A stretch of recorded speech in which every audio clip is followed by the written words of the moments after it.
सेठ अरशद की नज़र सर्दी से कांपते हुए इस बूढ़े पर पड़ी। इस पर सर्दी का बहुत असर था।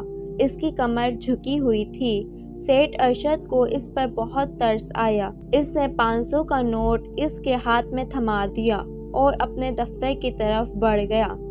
वो बूढ़ा तमाम दिन इसकी आंखों के सामने घूमता रहा। वो बार बार इसके बारे में सोचता रहा। इसके जिस्म पर बहुत बारीक सा लिबास था और लगता था कि वो कई रोज के फाके से है। शाम को सेठ अरशद वापस आ रहा था कि इसकी नज़र बिल्ले पान वाले की दुकान पर बैठे लोगों पर पड़ी। वो खिलखिला कर हंस रहे थे। इन्हीं लोगों के दरमियान वो बूढ़ा आदमी भी बैठा था। इसने बूढ़े को कहते सुना, आज आया शराब पीने का मज़ा। खड़े खड़े 500 का नोट जो मिल गया था, मुफ्त की शराब का मज़ा ही और है। सेठ अरशद धक रह गया। साथ ही उसे हद दर्जे का अफसोस हुआ कि इसने जिस बूढ़े को मोहताज ख्याल करके 500 रुपए दिए थे, वो तो शराबी था। दूसरा दिन जुम्मे का था। वो जुम्मा पढ़ने गया तो मौलवी साहब का खुतबा उसे अच्छी तरह समझ में आने लगा।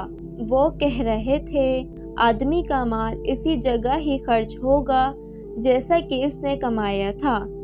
हम अपनी तरफ से चाहे कितनी ही अच्छी जगह इस माल को खर्च कर लें। सेठ अरशद एक बैंक का मैनेजर था।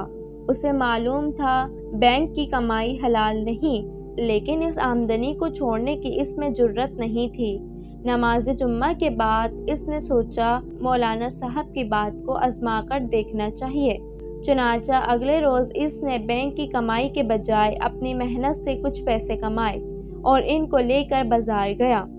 वहाँ उसे एक शख्स नजर आया। वो गहरी नजरों से इधर उधर देख रहा था।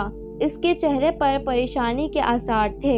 सेठ अरशद ने ख्याल किया कि इस शख्स को किसी चीज की जरूरत है और वो चीज उसे मिल नहीं रही। वो इसके करीब गया और अपनी इस रोज की कमाई उसे देने की कोशिश की। ये कुल 200 रुपए थे। पहले तो इसने लेने से इनकार किया, लेकिन फिर सेठ अरशद जबरदस्ती इसके हाथों में थमा कर आगे बढ़ गया। फिर वो पलटा। इसने इस शख्स को एक गली में जाते देखा।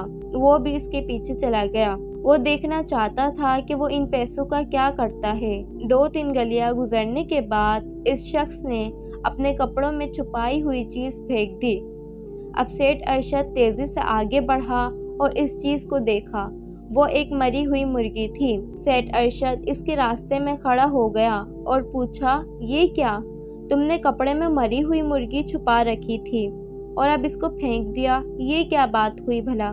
पहले तो इसने टालने की कोशिश की, लेकिन सेठ अरशद के इसरार पर कहने लगा, घर में 3 दिन से फाका है। ये मुर्गी पड़ी नजर आई तो मैंने इसको उठाकर कपड़ों में छुपा लिया ताकि इसको पका कर पेट की आग बुझा सकें। ऐसे में आपने 200 रुपए दे दिए। अब जाहिर है कि मरी हुई मुर्गी तो नहीं खाई जा सकती, जान बचाने के लिए खाई जा सकती है। अल्लाह आपका भला करे। अब सेठ अरशद पर हकीकत खुल चुकी थी। इसने इसी वक्त बैंक की मुलाजमत छोड़ देने का फैसला किया।